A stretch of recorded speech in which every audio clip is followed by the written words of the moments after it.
Assalamu alaikum students, this is lecture number 6 of group theory, which includes definition of subgroup and a related theorem with its proof.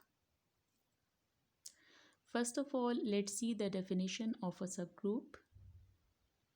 Let G dot be a group and H be a non-empty subset of G. If H is itself a group with the binary operation of G restricted to H, then H is called a subgroup of G. Now, what are the two conditions for a set H to be a subgroup of a group G? The number one condition, H must be a non-empty subset of G. And the second condition, H is itself a group with the binary operation of G.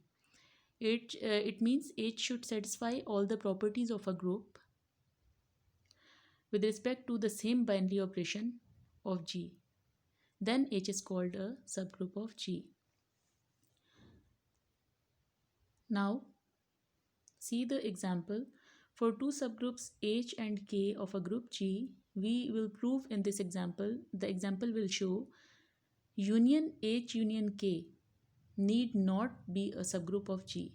If we have a group G and the two subsets of a group G, then their union need not be a subgroup of G. Their union may or may not be a subgroup of G. G is a set under residue classes multiplication modulo 8. G is equal to 1, 3, 5, 7 be the group of residue classes under multiplication modulo 8. Then H is equal to 1, 3 and K is equal to 1, 5 are both subgroups of G. However, their union H union K is equal to 1, 3, 5 is not a subgroup of G. Why it is not a subgroup of G? Because 3 multiplied by 5, if we check the closure law, 3 multiplied by 5 is equal to 7. 3 multiplied by 5 is 15 and we will divide 15 by 8 because we are studying classes under multiplication modulo 8. We will divide it by 8 and get remainder 7. Answer of 3 multiplied by 5 here is 7 and 7 does not belong to H union K. 7 does not belong to H union K. It means H union K is not satisfying the closure law. So H union K is not a subgroup. So what is proved? If we have a group G and we have two subsets of a group G, non-empty subsets of a group G, then their union or H union K is not necessary to be a subgroup of G. Now see the theorem here. The union H union K of two subgroups H and K of a group G is a subgroup of G if and only if either H is a subset of K or K is a subset of H. The alternative statement is given on the thumbnail. The union of two subgroups of a group G is a subgroup of G if and only if one is contained in the other.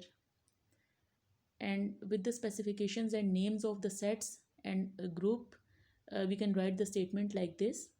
The union H union K of two subgroups H and K of a group G. Here we have a group G. This group G have two subgroups H and K.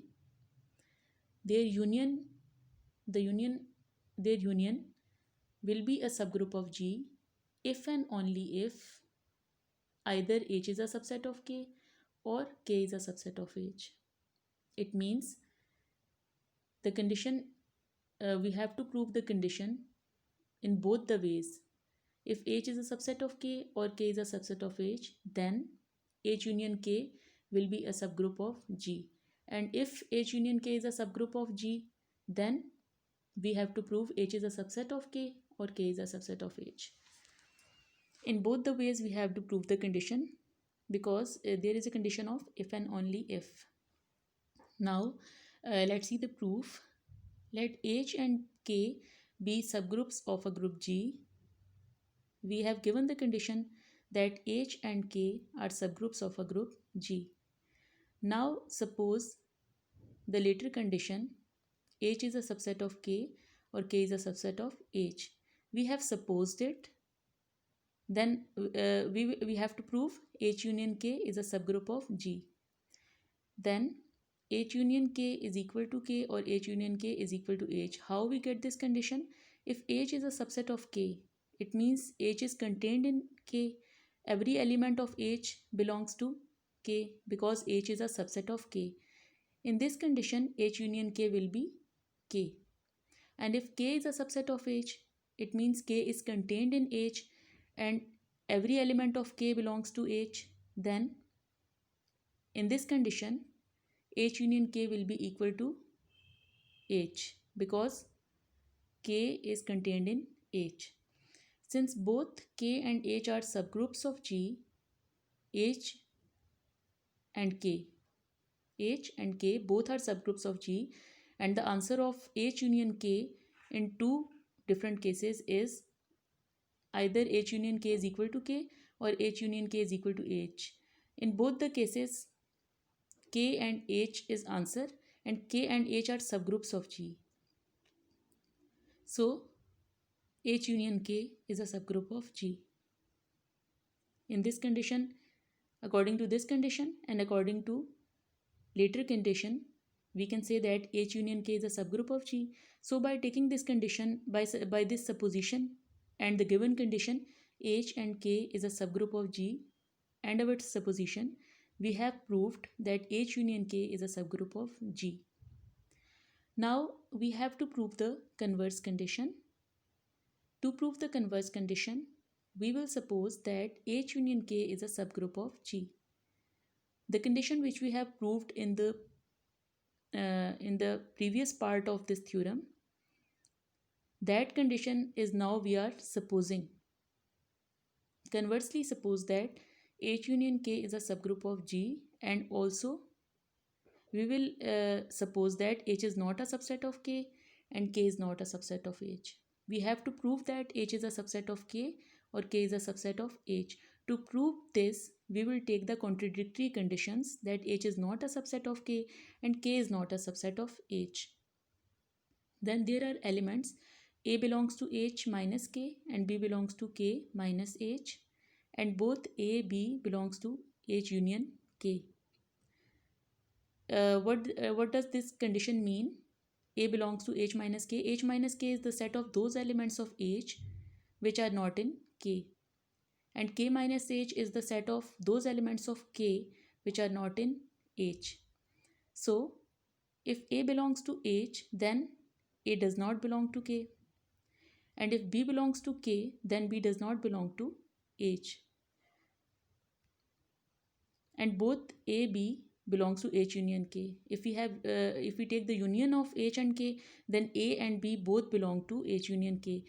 As H union K is a subgroup of G, H union K is a subgroup of G and H union K is itself a group, then it satisfies the closure property. It satisfies the closure property. So we can write A multiplied by B belongs to H union K. But then AB belongs to H or AB belongs to K.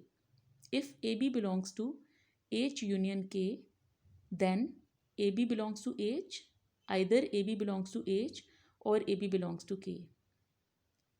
Because H is not a subset of K, we have supposed, and K is not a subset of H. According to our supposition, if AB belongs to H, then either AB belongs to H or AB belongs to K. If AB belongs to H, then we can write B is equal to A inverse multiplied by AB belongs to H. How we can write this? AB is equal to AB, and we can multiply A inverse on the both sides of equation, here and here, and we will get the answer B is equal to A inverse multiplied by AB belongs to H. And if AB belongs to K, then we can write A is equal to AB multiplied by B inverse belongs to K. And how can we write this? we can multiply B inverse here, and we will get A is equal to AB into B inverse belongs to K. Now B belongs to H. This condition contradicts our supposition, which is B belongs to H, and here what we have, B does not belong to H. And the next condition, A belongs to K, we have on what we have in the previous our supposition, what we have, A does not belong to K, and here we are having A belongs to K. It is contradiction in both cases by the choice of B and A. This is contradiction. Hence, either because of this contradiction, either H minus K is equal to phi. H minus K is equal to phi means there is no element of such element of H which is not in K. That's why H minus K is equal to phi. And we can alternatively write it as K is a subset of H, or K minus H is equal to phi. There is no such element of K which is not in H. It means K minus H is equal to phi. K minus H means the set of those elements of K which are not in H. So there are no such elements. That's why K minus H is equal to phi. And alternatively, we can write it as H is a subset of K as required.